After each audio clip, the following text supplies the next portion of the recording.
दोस्तों, एक तस्वीर सोशल मीडिया पर वायरल हो रही है। एक महिला जिसका काम महिलाओं के अधिकारों की रक्षा करना था, वो खुद एक ऐसे शख्स के पैर धो रही है, उस पर छाता लगा रही है और उसे अपना गुरु बता रही है। और यही शख्स आज देश की सबसे बड़ी सुर्खियों में है, क्योंकि उस पर सैकड़ों महिलाओं के साथ दरिंदगी करने, नशीला पदार्थ पिलाकर रेप करने और यहाँ तक कि 7 महीने की गर्भवती महिला के साथ भी यही जघन्य अपराध करने का आरोप है। ये वो चेहरा है जिसने खुद को भगवान श्री कृष्ण का अवतार बताया, जिसने लोगों को डराया कि उनके पति मर जाएंगे, परिवार पर विपदा आएगी, और इसी डर का फायदा उठाकर उसने महिलाओं की आस्था, उनका शरीर, उनकी इज्जत, सब कुछ लूट लिया। नमस्कार, आप देख रहे हैं श्रावस्ती क्राइम न्यूज और मैं हूं आपके साथ संगीता देवी। महाराष्ट्र के नासिक से सामने आया ये मामला अब पूरे देश का सबसे चर्चित केस बन चुका है और हर दिन इसकी नई नई परतें खुल रही हैं। दोस्तों, सबसे पहले जान लीजिए कि ये शख्स जिसे आज पूरा देश भोंदू बाबा, कैप्टन बाबा और रेपिस्ट बाबा के नाम से जानता है, इसका असली नाम है अशोक कुमार एकनाथ खरात। इसकी जन्मभूमि है नासिक जिले के सिन्नर तालुका का काहंदलवाड़ी गांव और इसका जन्म साल 1965 में एक गरीब किसान परिवार में हुआ था। वर्तमान उम्र 67 साल है। गांव वाले बताते हैं कि ये अपने किशोरावस्था में छोटी मोटी चोरियों में भी शामिल रहा था और 10वीं कक्षा में फेल होने के बाद घर से भाग गया था। करीब 1 दशक बाद जब ये 90 के दशक में वापस लौटा तो ये बदला हुआ था। पास में जीप थी, पैसे थे और ये दावा करने लगा कि ये मर्चेंट नेवी में कप्तान रहा है और हांगकांग से वापस आया है। गांव वाले इसे मजाक में हांगकांग रिटर्न कहकर बुलाते थे। इसने अपना असली नाम लक्ष्मण से बदलकर अशोक कर लिया और अंक ज्योतिष के दम पर अपनी करियर को नई दिशा देनी शुरू की। पहले ये नासिक में प्रॉपर्टी डीलर का काम करता था, लेकिन धीरे धीरे इसने ग्राहकों को संपत्ति के साथ साथ भविष्य की सलाह देना शुरू कर दिया। जब कुछ भविष्यवाणियां संयोगवश सच हो गई तो लोगों का विश्वास बढ़ने लगा। 2008-9 के आसपास इसने मिरगांव में श्री ईशानेश्वर महादेव मंदिर नाम से एक ट्रस्ट बनाया और खुद को भगवान का अवतार बनाने का ढोंग शुरू कर दिया। ये कभी खुद को श्री कृष्ण का वंशज तो कभी सीधा अवतार बताकर लोगों को गुमराह करता था। इसने अपनी फीस इतनी बढ़ा दी कि प्राइवेट कंसल्टेशन के लिए 50 लाख रुपए तक वसूलने लगा। पुलिस जांच में अब तक इसकी करीब 1500 करोड़ रुपए की संपत्ति का खुलासा हुआ है।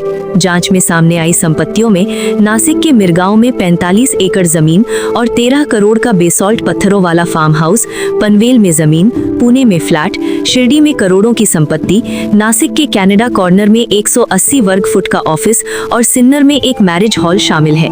इस ढोंगी ने तमतर के बीज 100 रुपए किलो खरीद कर उन्हें पॉलिश करके एनर्जाइज्ड स्टोन बताकर हजारों लाखों में बेचे। नकली सांप और नकली शेर की खाल रखकर लोगों को डराया कि इसमें जादुई शक्तियां हैं।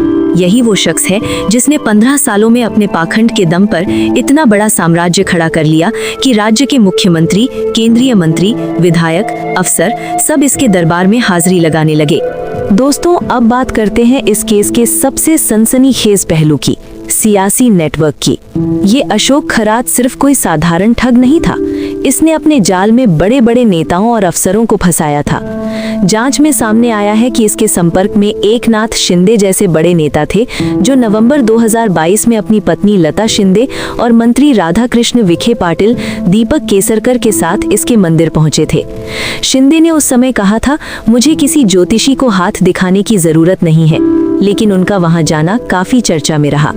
विपक्ष ने सीधे तौर पर आरोप लगाया है कि 39 से अधिक विधायकों, 39 एमएलएज ने इस भोंदू बाबा से मुलाकात की थी।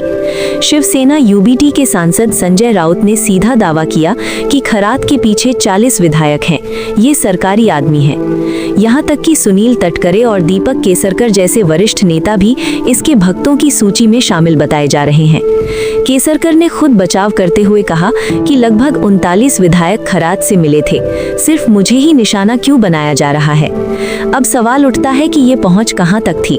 संजय राउत ने यहां तक सवाल उठाया कि अमित शाह जैसे राष्ट्रीय नेता तक ये कैसे पहुंच गया। लेकिन सबसे बड़ा विवाद है राज्य महिला आयोग की पूर्व अध्यक्ष रूपाली चाकणकर के साथ इसके संबंधों को लेकर। सोशल मीडिया पर वायरल तस्वीरों और वीडियो में देखा जा सकता है कि रूपाली चाकणकर खुद इस भोंदू बाबा के पैर धो रही हैं, उन पर छाता लगा रही हैं और उन्होंने इसे अपना गुरु भी बताया है। यही रूपाली चाकणकर वही शख्सियत है जो कभी हिजाब का विरोध करती थी। उनका कहना था कि हिजाब महिलाओं को कमजोर बनाता है।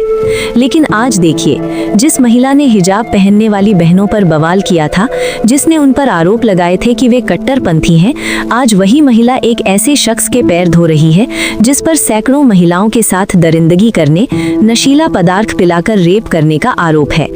दोस्तों, एक सवाल जो हर किसी के मन में उठ रहा है, जब आपके अपने घर की दीवारें शीशे की हों तो दूसरे के घर पर पत्थर कैसे मार सकते हैं? जिस व्यक्ति के अंदर अच्छे विचार होते हैं वो अच्छी चीजों की बात करता है, और जिस व्यक्ति के अंदर बुरे विचार होते हैं वो बुरी चीजों की तरफ आकर्षित होता है। रूपाली चाकणकर ने हिजाब जैसे पवित्र आवरण का विरोध किया, लेकिन आज वो खुद एक दरिंदे के पैरों में हाथ लगाते हुए दिख रही हैं। शिवसेना यूबीटी की सुषमा अंधारे ने यहाँ तक आरोप लगाया कि रूपाली चाकणकर ने इस बाबा के कहने पर अपनी अनामिका उंगली कटवाई थी, और उन पर पीड़िताओं को डराने धमकाने का भी आरोप लगा। विवाद इतना बढ़ा कि मुख्यमंत्री देवेंद्र फडणवीस ने उन्हें इस्तीफा देने को कहा, और 20 मार्च 2026 को रूपाली चाकणकर ने महिला आयोग की अध्यक्ष पद से इस्तीफा दे दिया। उन्होंने इस्तीफे के पीछे व्यक्तिगत कारणों का हवाला दिया, लेकिन ये साफ था कि उनकी मजबूरी थी। बाद में 27 मार्च को उन्होंने एनसीपी की महिला विंग की अध्यक्ष पद से भी इस्तीफा दे दिया, और अब एसआईटी ने उन्हें समन भी जारी कर दिया है। अब सवाल ये उठ रहा है कि आखिर इस भोंदू बाबा के संपर्क में और कौन कौन से बड़े लोग थे? कितनी विधायक पत्नियां, कितनी अफसरों की बेटियां, कितने उद्योगपतियों के परिवार इसके जाल में फंसे थे? स्थानीय पत्रकारों के मुताबिक खरात अफसरों की पत्नियों और परिवार की महिलाओं को भी सलाह देता था, और बदनामी के डर से कोई सामने नहीं आ रहा है। दोस्तों, अब बात करते हैं इस दरिंदे के जुर्म की। पुलिस जांच में जो खुलासे हुए हैं वे किसी भी इंसान की रूह कंपा देने वाले हैं। 17 मार्च 2026 को एक 27 वर्षीय महिला ने सरकारवाड़ा पुलिस स्टेशन में शिकायत दर्ज कराई कि अशोक खरात ने उसे नशीला पदार्थ पिलाकर 2022 से 2025 तक लगातार 3 साल तक रेप किया। इसी शिकायत के आधार पर पुलिस ने उसी रात 11:59 पर आरोपी को गिरफ्तार कर लिया। ये महिलाओं को ओशनो जल नाम का नशीला पदार्थ पिलाता था, जो खांसी की दवा में कुचली हुई वियाग्रा की गोलियां मिलाकर बनाया जाता था। महिला के बेहोश होने के बाद ये उनके साथ दुष्कर्म करता था, कमरे की लाइटें मंद कर देता था और उनके साथ दरिंदगी करता था। पुलिस को इसके पास से एक पेन ड्राइव मिली है जिसमें 100 आपत्तिजनक वीडियो हैं, जिनमें 58 अलग अलग महिलाओं के साथ दरिंदगी की फुटेज है। यानी ये दरिंदा अपने किए की वीडियो रिकॉर्डिंग भी करके रखता था। एक पीड़िता ने बताया कि जब वो 7 महीने की गर्भवती थी तब भी इस दरिंदे ने उसके साथ यही जघन्य अपराध किया। एक अन्य पीड़िता के साथ तो इतना बड़ा अपराध किया कि वो गर्भवती हो गई, जिसके बाद खरात ने उसे गर्भपात की गोलियां दे दी। आज तक इस मामले में कुल 10 से अधिक एफआईआर दर्ज हो चुकी हैं, जिनमें से 8 यौन शोषण और 2 धोखाधड़ी के हैं। एसआईटी को अब तक 100 से अधिक पीड़िताओं ने संपर्क किया है। राज्य सरकार ने इस मामले की जांच के लिए आईपीएस अधिकारी तेजस्विनी सतपुते की अगुवाई में एसआईटी का गठन किया है। पुलिस ने इसके पास से एक पिस्तौल, 21 जिंदा कारतूस, 6.53 लाख रुपए से अधिक की नकदी, 2 लैपटॉप और कई मोबाइल फोन बरामद किए हैं। इसकी पुलिस हिरासत अब 1 अप्रैल 2026 तक बढ़ा दी गई है। दोस्तों, अब बात करते हैं सबसे अहम सवाल की। क्या ऐसे लोगों को बाबा कहना चाहिए? क्या किसी ऐसे इंसान पर विश्वास करना चाहिए जो खुद को भगवान बताता हो? विज्ञान कहता है कि कोई भी इंसान, चाहे वो कितना भी बड़ा तपस्वी क्यों ना हो, कभी भी भगवान नहीं बन सकता। भगवान का दर्जा पाने के लिए किसी इंसान को मान लेना खुद को कचरे के ढेर में धकेलने के बराबर है। ये तांत्रिक जो चमत्कार दिखाते हैं, या तो विज्ञान का करिश्मा होता है या फिर महज एक धोखा। अशोक खरात ने रिमोट कंट्रोल वाला नकली सांप और नकली शेर की खाल रखी हुई थी, जिससे लोगों को डराता था कि इसमें जादुई शक्तियां हैं। असली चमत्कार तो माँ बाप की दुआओं में होता है, किसी नकली बाबा के तंत्र मंत्र में नहीं। इसलिए जागरूक रहें, किसी भी तरह के अंधविश्वास में ना पड़ें। दोस्तों, इस पूरे मामले ने हमें एक बड़ी सीख दी है। हम कितने अंधविश्वासी हो गए हैं कि किसी नकली बाबा के झांसे में आकर अपना सब कुछ लुटा देते हैं। याद रखिए, माँ बाप की सेवा ही सबसे बड़ा धर्म है, वही सबसे बड़ा भगवान है। उनके एक आशीर्वाद में ही सारी मन्नतें पूरी हो जाती हैं। किसी चमत्कार के चक्कर में ना पड़े, क्योंकि चमत्कार सिर्फ आपकी मेहनत और आपके माता पिता की दुआओं में होते हैं। अगर ये खबर आपको जागरूक करती है और आपको लगता है कि आपको भी इस तरह के ढोंगियों से बचना है तो इस वीडियो को लाइक जरूर करें।